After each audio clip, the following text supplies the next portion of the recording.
Hi, I'm Blake from Military Antiques Toronto, and today I'm going to revise again a grouping that I've already posted because the family contacted me after the fact and said, oh, well, we have some more stuff.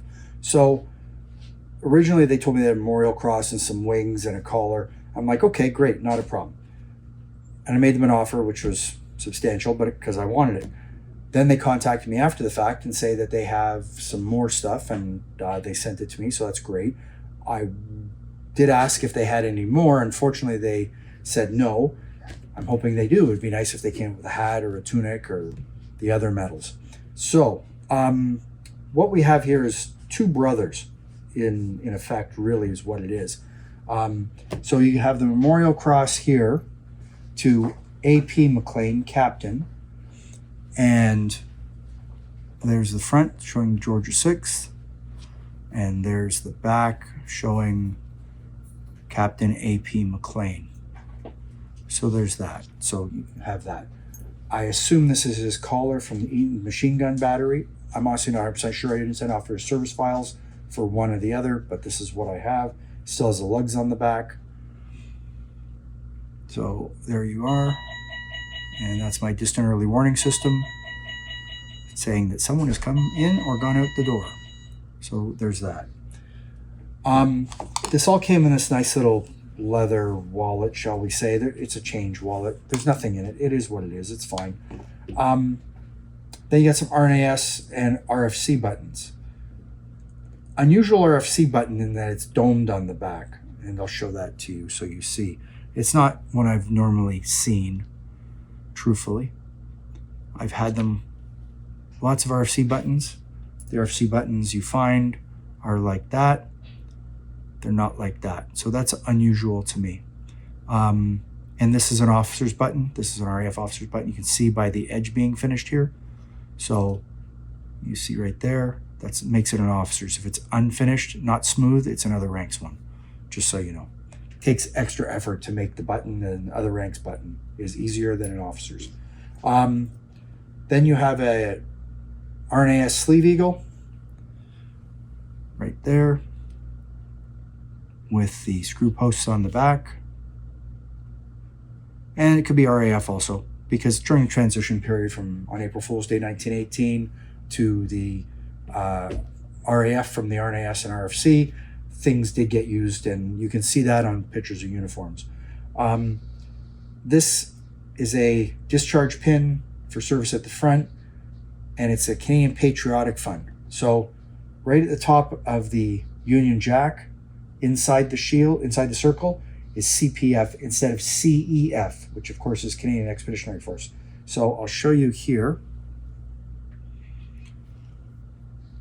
CPF instead of CEF. CPF is harder to find than the CEF. So it's Canadian Patriotic Fund instead of Canadian Expeditionary Force. Now, it is numbered.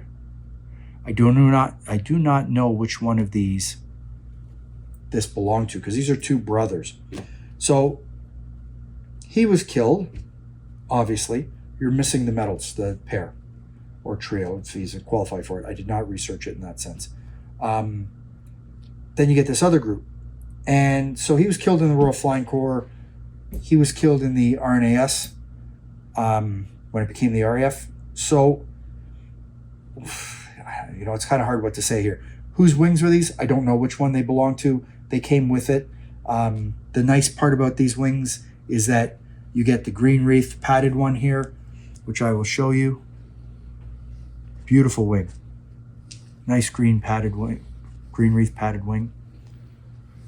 And then you get an RFC wing, another one with a brown wreath. Very nice. It's got the pin on the back. I'm going to pull that pin out so that no one sticks himself. So there you go. Because someone obviously had this stuck on something. And you have an observer's wing. And the difference in a World War II and a World War I observer's wing is that it's more of a flare out this way, whereas the observer in World War I goes up like that and then cants back. Then you have two 1918 RAF wings. They're virtually the same. They've been removed off a uniform, obviously. You can still see the threads on them. Oh, look, there's another pin. And there you go. And I'll pull the pin off of this so that, again, no one sticks himself. Then you got Imperial Order Daughters of the Empire, IODE, the 1914 bar, no name on it. It's marked Riri, so it's World War I. After World War I, it became Burke's Riri, but this is Riri, so that's specifically World War I. Forget the 14 bar on it even, that's how you could tell. So then I got this, and this, again, it sort of doesn't make sense. So we'll put that to the side for a second. But then you have a pair here, and this one is named to Captain, I have to take my glasses off, getting old, don't you know, G.A. McLean, RAF. This one is named to Flight Sub-Lieutenant G.A. McLean, RNAS. So, according to this book here, Collishaw and Company, it clearly shows that this gentleman was also killed in, it says his name here, killed in action 4th of February 1918. So the problem is that there should be a memorial cross for this. Unfortunately, the way I received it is without the memorial cross. So really, you have two brothers here that were separate, obviously, because, hey, same last name, different first initials. They were both killed. This one's missing a memorial cross. This one's missing the pair. Unfortunately, it's the way I got it. I'm sure somewhere along the line, they got mixed up and some family member went, oh, I'll take those and the memorial cross that goes with it. But unfortunately, it shouldn't be like that. But that's what happens. Then you have a nice little bracelet for Captain G.A. McLean, RAF. And right there, you can see it. Similar to a dog tag, but not. Just for identification purposes. It's silver hallmarked. Sterling marked. So that's nice. And then you have a nice little cigarette case, which is beaten to hell. Doesn't close anymore. It did at one time, but it's got mangled so badly. So theoretically, it was an accident.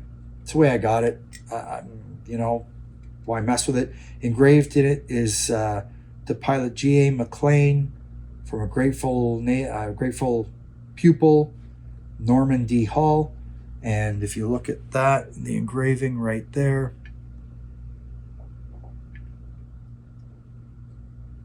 very nice little cigarette case. A real nice memento from World War I, truthfully.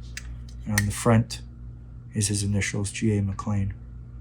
So it's a really nice group. It's great. It's broken, unfortunately, because that needs a memorial cross and that needs a pair. But that's the way it came. Now these here are obviously some relative of theirs. They came with it. At one time when I first got this, I went, oh, okay, this goes with this. No, but then when I started looking at the naming, I realized it didn't, obviously. So there's a nice early RCF Blazer crest.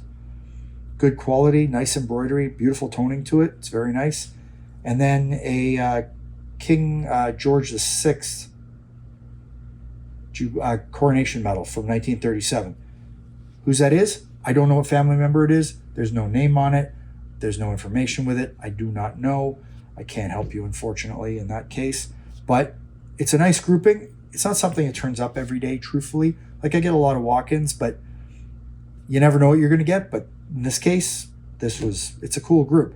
I thought I should show it again to give you more detail on it, because I realized that was one brother who was killed, that was another brother killed. They were both killed, unfortunately, and that's what happens in war. But they're good Royal Flying Corps, Royal Naval Air Service groups.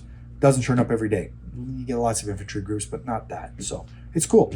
Anyways, thanks for looking. Follow me on YouTube, Facebook, Instagram. Check out the website. This stuff is already sold. I thought I'd share it with you again, so don't be wasting your time asking for it. It is what it is, and it's gone. Sorry. Though we haven't closed the deal yet, but I'm sure he's going to take it because they all have a problem. So thanks for looking. Have a nice day. Take care. Bye.